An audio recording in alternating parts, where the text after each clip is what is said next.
udah nonton dan juga klik video ini.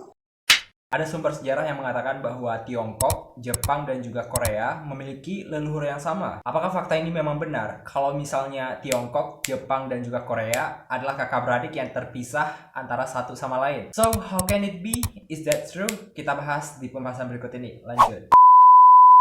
Sebenarnya orang-orang yang bermata sipit yang notabene itu mendiami wilayah Korea, Jepang, kemudian Tionghoa merupakan bangsa-bangsa yang terdiri dari leluhur yang sama. Atau mungkin ada yang udah baca tentang asal-usul dari negara Korea sendiri, tentang kekaisaran Korea. Nah, meskipun ada yang udah pernah baca ataupun udah pernah memahami, kali ini kita bakal kulik lagi nih mengenai 3 item di mana ada Jepang, Korea, dan juga orang-orang di Tionghoa. By the way, untuk pertama kali kita kenalan dulu sama yang namanya negara Korea atau kekaisaran Korea. Gua bingung harus mulai dari mana. Kita mulai aja dari kisah di mana Korea membangun kekaisarannya ya.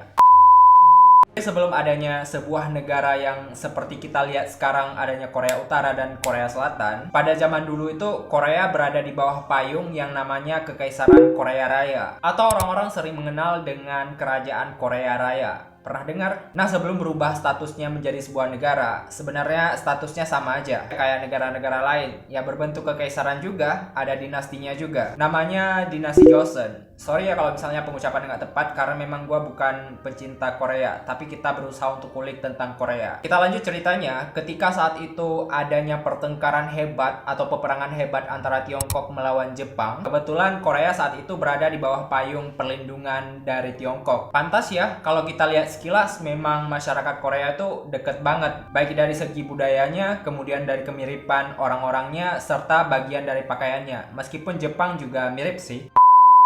Meskipun Korea saat itu berada di bawah payungnya Tiongkok, ternyata Rusia juga ikut campur dalam peperangan ini, dan Rusia juga memayungi dari kekuasaan Korea ini. Ternyata hubungan Korea sama Rusia ini dilatar belakangi karena memang ada seorang ratu yang benar-benar mensupport kerajaan ini, dan ratu ini bernama Ratu Min. By the way, kayaknya kita udah ngelangkah lebih dulu tanpa kenalan dulu nih dengan seorang raja yang memimpin kerajaan dari Korea ini. Sebelum menjadi kekaisaran, status kerajaan Korea ini dipimpin oleh seorang raja bernama Gwangmu, atau orang-orang memanggilnya dengan sebutan Raja Gojong. Seperti yang gue bilang tadi, bahwa hubungan antara Korea dengan Rusia dilatar belakangi oleh seorang ratu yang bernama Ratu Min, yaitu istrinya Raja Gojong. Ternyata Ratu Min inilah sebutan dari permaisuri kerajaan Korea dan memiliki nama asli dengan sebutan Myeongsong. Peranan dari Ratu Min ini nggak hanya sebagai permaisuri di kerajaan Korea, akan tetapi lebih daripada itu. Buktinya, di tangan Raja Gojong dan juga di atas nasihat-nasihat yang diberikan oleh Ratu Min, status dari perpolitikan Korea saat itu benar-benar baik banget. Nggak hanya perpolitikan sih, tapi di bidang kebudayaan, kemudian pendidikan, dan ilmu pemerintahan. Jadi wajar kata pepatah kalau mengatakan bahwa di balik suksesnya seorang laki-laki pasti ada yang namanya wanita strong yang bakal mendukung. Setuju kan?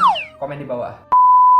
Karena memang segala keputusan kerajaan diputuskan oleh Raja Gojong bersama dengan penasehatnya yaitu Ratu Min, tentu aja ada yang nggak suka dengan keadaan yang saling percaya ini. Dan salah satu orang yang nggak suka dengan pemerintahan Raja Gojong serta Ratu Min ini adalah ayahnya dari Raja Gojong sendiri. Nah, bisa dibilang ayahnya Raja Gojong ini cenderung berpihak kepada Jepang gitu. Jadi dengan kata lain, bahwa ayah dari Raja Gojong ini ingin menghancurkan kerajaannya dari dalam dengan membocorkan segala strategi kepada Jepang kala itu. Tapi karena memang pemerintahan yang dipimpin oleh Raja Gojong dan dilatar belakangi dengan Ratu Min yang luar biasa, ditambah lagi dengan adanya adidaya Tiongkok dan juga Rusia yang super hebat pada kala itu, kayaknya memang kerajaan Korea saat itu benar-benar sulit untuk digulingkan. Salah satu strategi yang benar-benar bisa dilancarkan oleh pihak Jepang saat itu adalah melengsarkan dan juga menghabiskan nyawa dari Ratu Min ini sendiri. Kejam ya. Dengan berbagai strategi yang sudah diatur, akhirnya pada tahun 1895, Jepang itu menggencarkan sebuah strategi khusus untuk melengsarkan dan juga membunuh dari Ratu Min. Tepat di pagi pada tahun 1895, Ratu Min ditemukan tewas di kamarnya, tepatnya di istana kediaman Raja Gojong. Atau orang-orang di Korea menyebutnya dengan istana Gyeongbok.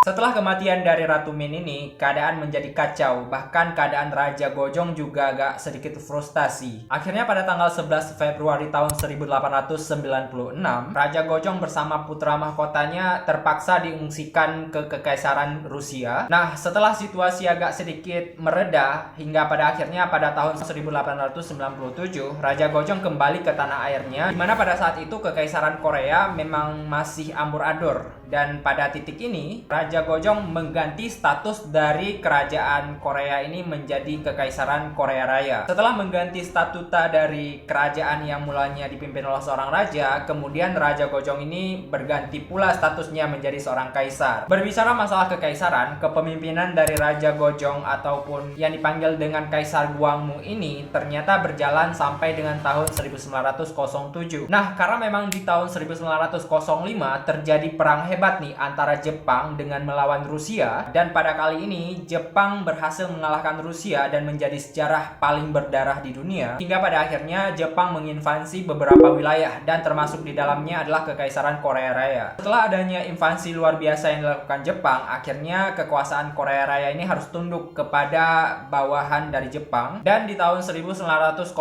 ini Raja Gwangmu ini dilengsarkan secara paksa dan kemudian dipenjara, dan akhirnya mengembuskan nafas terakhirnya dalam keadaan usia 66 tahun. Setelah dari tahun 1907 hingga 1910, Kekaisaran Korea resmi dipegang oleh pemerintahan Jepang kala itu. Nah, dari sinilah titik dari kemunduran Kekaisaran Korea. Akan tetapi kita mencoba untuk menghubungin apakah sebenarnya antara Korea, Jepang, dan juga Tiongkok memiliki hubungan yang sama atau leluhur yang sama.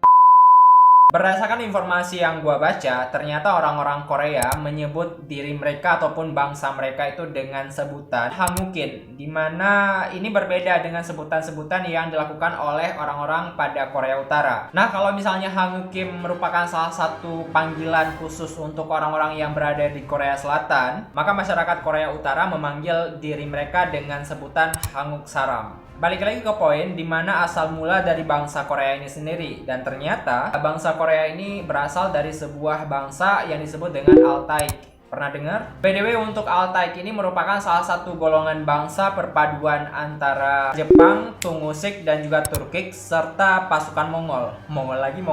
Yaps, nggak bisa dipungkiri bahwa seluruh dunia mungkin mendapatkan pengaruh yang luar biasa di bawah penyerangan Mongol. Ntar kita juga bakalan bahas lebih lanjut nih tentang penyerangan Mongol ke Korea Selatan dan juga Korea Utara. Tapi balik lagi ke kasus Altaik tadi, benar-benar kayak perpaduan antara orang-orang yang berada di Turki, kemudian di Tungusik, kemudian ada orang Jepang dan juga orang-orang Mongol. Jadilah orang-orang berkebangsaan Korea. Nah, ada sebuah kasus yang mengatakan bahwa orang-orang di Korea menyebutkan bahwa dirinya adalah leluhur bagi orang-orang Jepang dan juga bagi orang-orang Tiongkok. Sedangkan orang-orang Jepang menyebutkan bahwa orang-orang Korea adalah turunan dari leluhurnya orang Jepang.